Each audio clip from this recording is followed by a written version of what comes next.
Allez, on va parler de Mercato aujourd'hui et le Paris Saint-Germain qui est fortement intéressé par deux joueurs pour cet été. Comme vous le savez, le Paris Saint-Germain a l'intention de faire le ménage encore une fois l'été prochain en se séparant officiellement de tous les indésirables, mais surtout faire de la place en défense et aussi en attaque. Le Paris Saint-Germain veut vendre Kangin Lee, Asensio, Kolo Muani et peut-être potentiellement Gonzalo Ramos, même si Gonzalo Ramos fait du très très bon travail au Paris Saint-Germain, super joker, toujours buteur quand il rentre. Mais on va parler d'abord de la défense centrale, les postaux. Comme vous le savez, le Paris Saint-Germain voudrait vendre Milan Skriniar, Presnel Kipembe, Lucas Beraldo et cherche à se renforcer défensivement, surtout dans la charnière centrale. Et révélation de cette saison 2024-2025, Raúl Asensio, 22 ans, cartonne avec le Real Madrid et s'y est imposé en tant que défenseur central titulaire depuis quelque temps sous les ordres de Carlo Ancelotti. Et forcément, plusieurs clubs européens ont voulu connaître sa situation ces derniers mois, à la fois en appelant son agence de représentation et le Real Madrid lui-même, comme le précise le média aujourd'hui Révélo. Parmi eux, on retrouve le Paris Saint-Germain qui surveille de très très près la situation du défenseur central madrilène. En plus de ça, notamment en raison de sa clause libératoire de 50 millions d'euros, qui n'est vraiment pas cher pour le coup, mais la direction du Real Madrid compte sur Asensio comme un joueur avec un grand avenir. De son côté, Asensio se sent très bien pour le moment chez les merengues et n'a pas l'intention de partir pour le moment.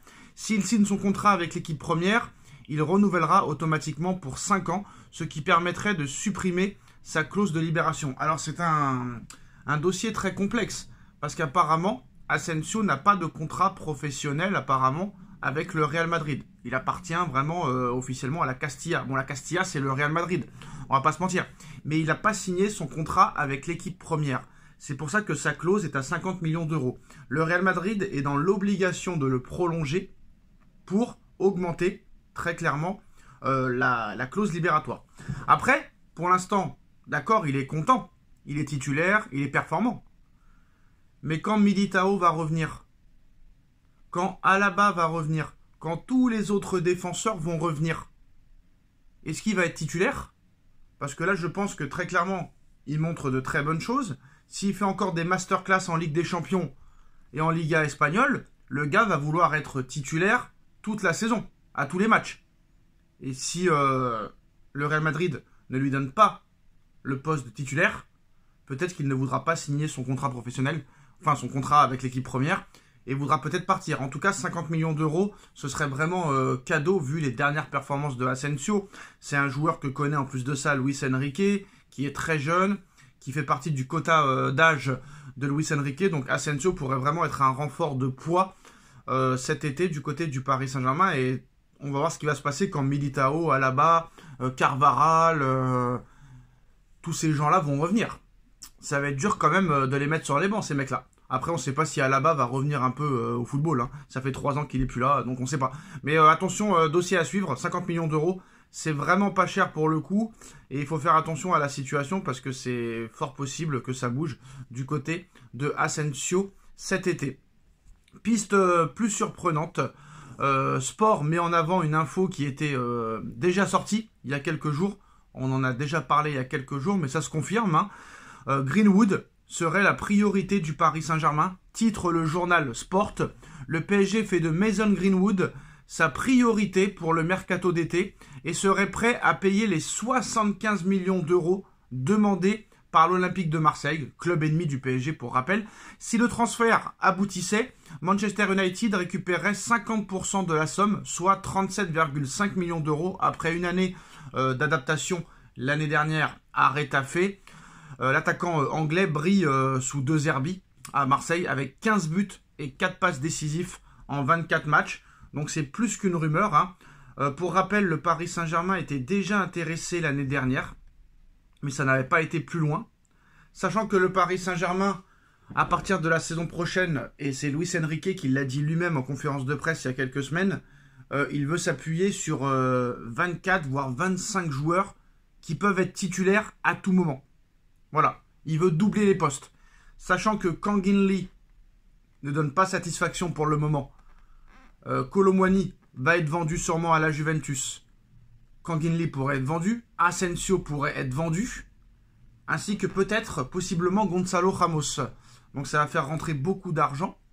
On sait que Paris est intéressé par Isaac, mais Newcastle demande 200 millions d'euros. Mais quoi qu'il en soit, si Kanginli, Asensio, Kolo Muani s'en vont, et potentiellement Ramos, Luis Enrique va vouloir les remplacer par 4 top joueurs.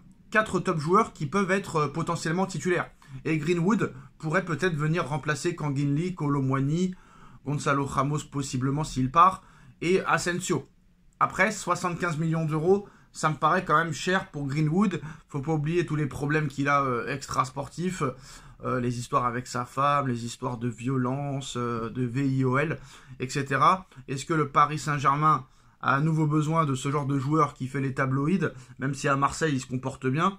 Je ne sais pas. En tout cas, voilà, c'est une information sport, donc c'est vraiment à prendre avec des pincettes, hein, très clairement. Donc voilà les postos, c'est les deux informations du jour mercato. Le PSG pas insensible à Greenwood et Paris qui s'est renseigné sur Marco Asensio dont la clause libératoire est de 50 millions d'euros.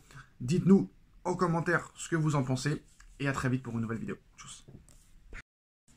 La vache, vous en avez pris 6. 6 en 2 matchs contre Auxerre. 3 au Vélodrome à l'aller, 3 à Auxerre au retour. Marseille, l'Olympique de Marseille se fait humilier, fracasser, explosé à Auxerre, 3-0. Et bien sûr, hein, c'est la faute du Qatar. C'est la faute des Qataris. C'est la faute du prince Al Thani. C'est la faute de Nasser Al Khelaifi si Marseille a perdu 3-0 ce soir à Auxerre. Ah non, c'est pas la faute des Qataris. C'est la faute de l'arbitrage, bien sûr. Ah bah non, c'est peut-être la faute du froid ou de la pelouse. On ne sait pas. On ne sait pas très clairement. Voilà, ça n'arrête pas de se plaindre. 13 ans sans titre quand même, vous vous rendez compte ? Que quelqu'un, si un supporter marseillais qui a un fils, qui a 13 ans par exemple, il n'a jamais connu un titre à Marseille. Mais c'est la faute du Qatar. C'est la faute du Qatar si Strasbourg a gagné la Coupe de la Ligue, que Toulouse a gagné la Coupe de France, que Monaco a gagné le championnat en 2017, que Lille a gagné le championnat en 2021. Je crois qu'il y a 10 équipes, depuis que le Qatar est arrivé à Paris, je crois qu'il y a 10 équipes qui ont remporté une coupe. Marseille, eux, depuis 2012, nada, niente, walou. Mais c'est la faute du Qatar. Hein. C'est la faute du Qatar si t'en prends 3 à l'aller contre Auxerre, 3 au retour contre Auxerre. Donc voilà, la plaisanterie a assez duré. Ils pensaient qu'ils allaient être champions. Et ben non, ils seront pas champions. Et on sait même pas s'ils seront deuxièmes. Donc voilà, à un moment donné, il faut arrêter de crier au génie. Il faut arrêter de croire que ils ont le meilleur milieu de terrain d'Europe ou de France. Il faut arrêter les bêtises. Il faut arrêter de croire que Rabiot est un grand joueur. Si Rabiot était un grand joueur, Rabiot ne serait pas à l'Olympique de Marseille, qui ne joue même pas de Coupe d'Europe, même pas la conférence Europa League. Donc à un moment donné, il faut arrêter. Voilà, il y a encore des choses qui sont sorties aujourd'hui sur le match contre Bruges, la demi-finale de Ligue des Champions. Allez-y les Marseillais, venez me clasher, j'en ai rien à faire. J'en ai que faire, vous savez faire que ça. Vous faites tellement peu de choses que à part clasher les youtubeurs parisiens, vous servez pas à grand chose en fait. Voilà, vous servez pas à grand chose. Voilà. Très clairement, vous n'êtes pas prêt de revoir un titre. Vous allez fêter votre 13e année sans titre dans 2 mois. Ça doit être très très très long. Et ça doit être très très très très dur. Arrêtez de penser que Benasser est le meilleur milieu de terrain du monde, que Rabiot est le meilleur milieu de terrain du monde, etc. etc. Déjà, Rabiot en numéro 10, ça peut pas le faire. Arrêtez de penser que Greenwood est meilleur que Barcola ou que Dembélé. Si Greenwood était si exceptionnel que ça, il n'aurait pas quitté Manchester pour Retafe et Marseille.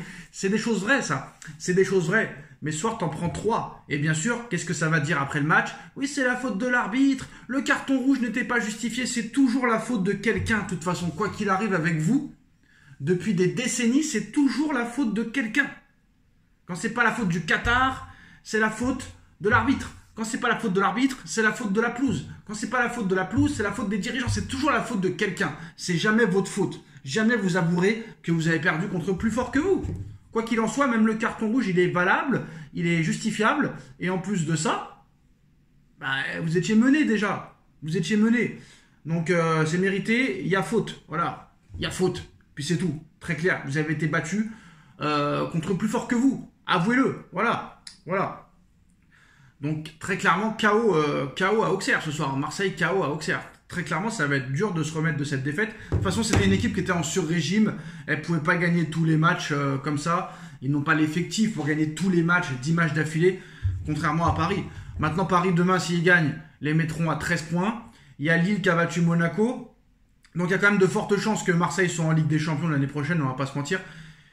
Mais est-ce qu'ils seront 4e, 3e ou 2e? On va voir un petit peu le classement ensemble. Donc, Marseille 46, Lille 41. Donc, ils ont encore de l'avance, les Marseillais. Hein. Ils ont le droit à 2-3 jokers. Ils ont quand même 6 points d'avance sur le 5e Monaco. Mais attention, il reste quand même 11 matchs. 33 points à prendre, que 6 points d'avance. Attention, il y a un Classico qui arrive. Donc voilà. Et en plus, c'est grâce au PSG. C'est grâce au PSG qu'ont battu Monaco, qu'ont battu toutes les équipes. Voilà. Demain, tu joues contre Lyon, 6e. Textor qui vient dire c'est la faute du Qatar s'il n'y a pas d'équité. Mais Lyon est 6e. Textor, tu n'es même pas 2e, tu n'es même pas 3e, tu n'es même pas 4e, tu n'es même pas 5e. Tu es 6e à 4 points du 5e. Qu'est-ce que tu viens parler du Qatar, frère? Déjà, sois 2e, et après, tu pourras venir parler. Bon, là, on parle de Marseille. Voilà, Marseille qui a été ridiculisé, fracassé, explosé. Et quand tu vois le 11 Marseillais, je ne sais même pas si la moitié sera encore à Marseille l'année prochaine. Voilà, très clairement. Allez jouer la Ligue des Champions. D'accord, mais pourquoi faire?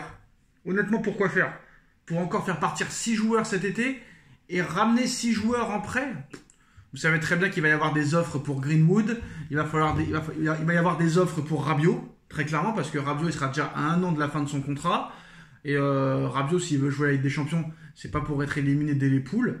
Donc voilà, très clairement, ce soir, il y a Djoubal qui vous a fait la folie. Djouba Gonito. Donc voilà, très clairement, il faut arrêter, il faut laisser tranquille le Paris Saint-Germain. Il faut que les clubs français laissent tranquille le Paris Saint-Germain et occupez-vous plutôt de vous. Voilà, occupez-vous plutôt de vous. Parce que je pense pas que c'est la faute du Qatar. Si tu as 10 points de retard et potentiellement demain 13 points de retard, je pense pas que c'est la faute du Qatar. Si tu as eu 13 ans sans titre, il y a 10 clubs qui ont gagné un titre depuis que tu as gagné ta Coupe de la Ligue en 2012. Voilà, faut arrêter. Il faut arrêter. Occupez-vous de vos clubs et après, on verra. Soyez à 3 ou 4 points du PSG et après, on verra. Vous êtes à 10 points et peut-être à 13 points. Et Textor, c'est encore pire, tu as 45 points, toi. Donc à un moment donné, stop. À un moment donné, stop. Stop, stop, stop. Voilà. Ce soir, vous avez été ridiculisé. Auxerre vous en a mis 6 en 2 matchs. Vous vous rendez compte? Auxerre, avec tout le respect que j'ai pour eux. Auxerre au classement qui étaient 10e. 10e. Donc à un moment donné, voilà. C'est pas le 3e, c'est pas le 2e que vous avez affronté. C'est le 10e du classement. Le 10e du classement. Donc les gars, un peu de sérieux quand même. S'il vous plaît. S'il vous plaît. Et Auxerre, en plus de ça, qui était 13e avant ce match. Voilà. Donc il faut arrêter, remettez-vous en question, et déjà, balayez votre porte, et après on verra. Voilà, laissez tranquille le PSG, vous n'êtes même pas en Coupe d'Europe, vous ne faites même pas la conférence Europa League. Donc la honte du football français, je ne sais pas qui c'est depuis 13 ans, les gars. À part dire votre étoile, mais votre étoile ça fait 50 ans. Vous avez battu Bruges dans des circonstances très bizarres. Le Milan AC dans des circonstances très bizarres.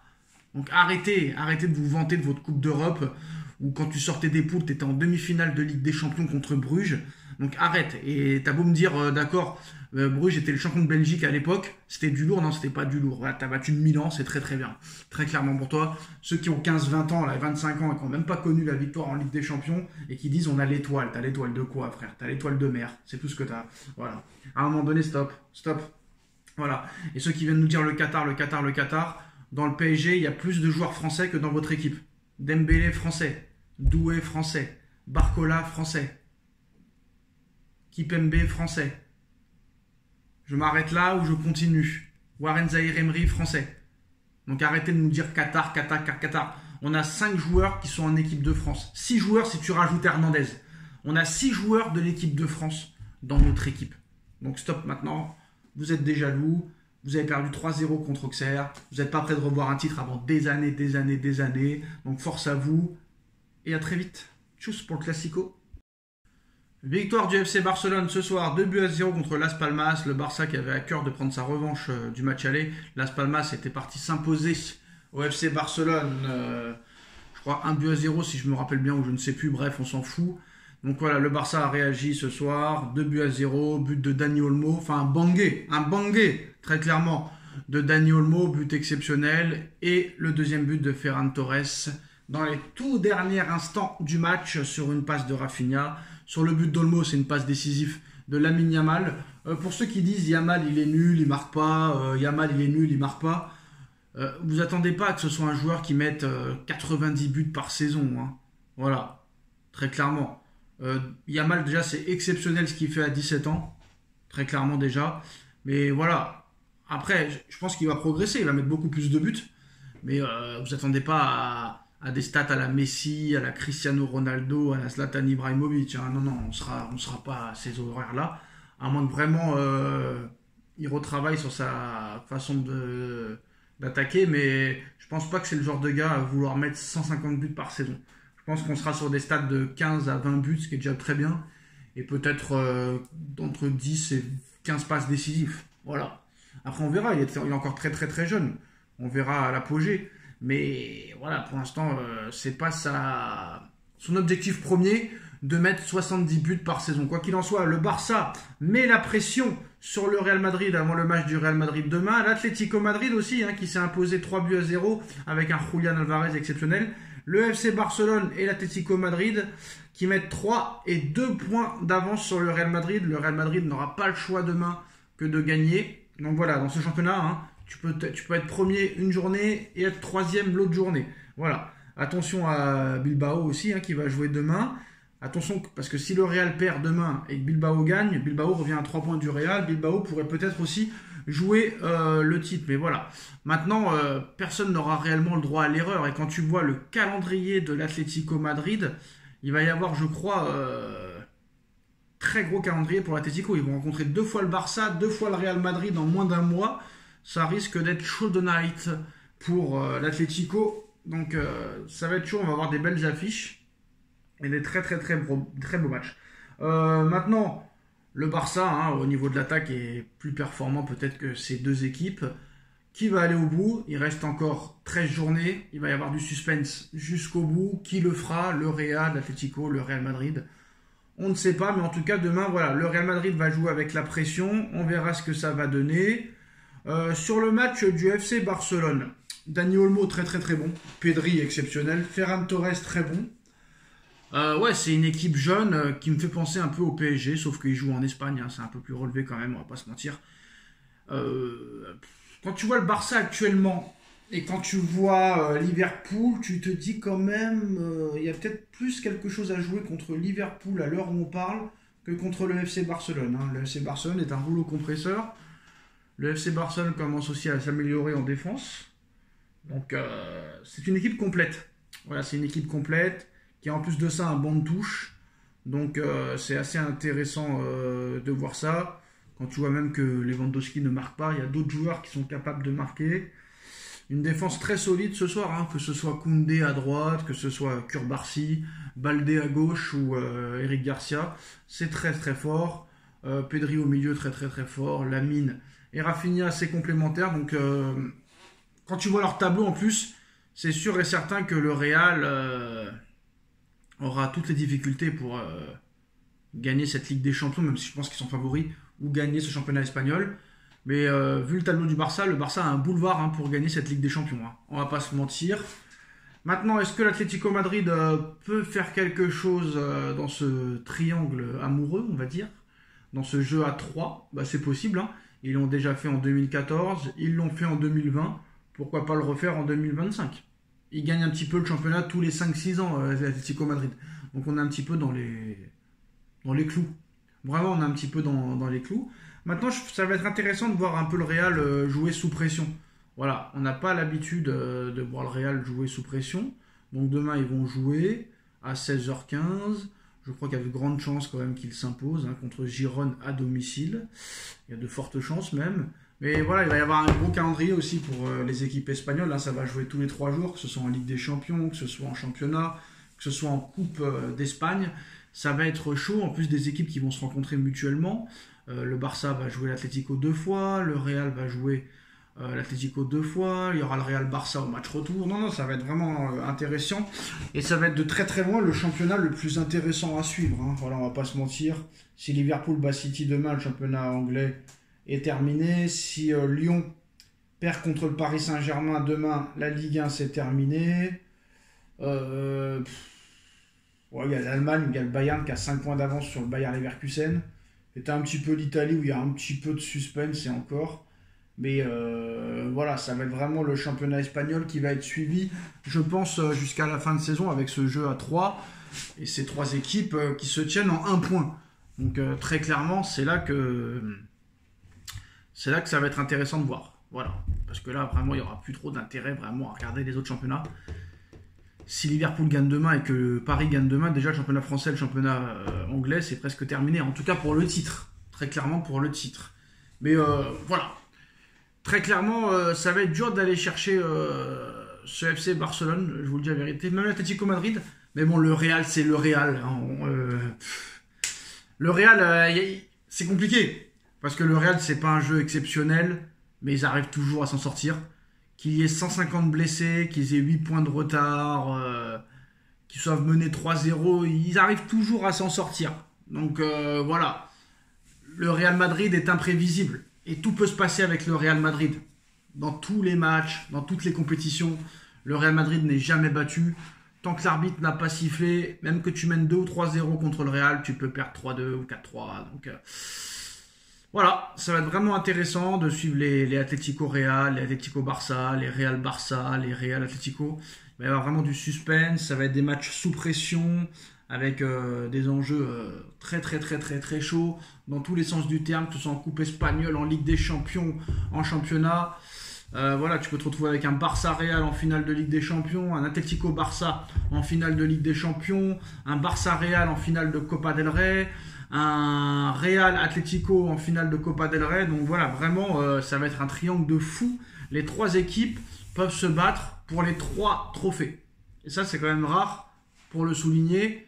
Et peu de championnats peuvent se vanter d'avoir 3 équipes qui peuvent se battre en coupe, en championnat et en Ligue des Champions quand même. Donc ça va être un suspense incroyable, mieux qu'une série pour ces 3 derniers mois de compétition entre l'Atlético, le Real Madrid et le FC Barcelone. On va attendre de voir ce que le Real fait demain. En tout cas, le Barça prend la tête du championnat espagnol.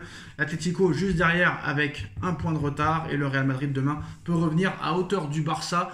Qui pour vous sera champion d'Espagne? Qui pour vous gagnera la Coupe d'Espagne? Dites-moi en commentaire ce que vous en pensez. Tchuss.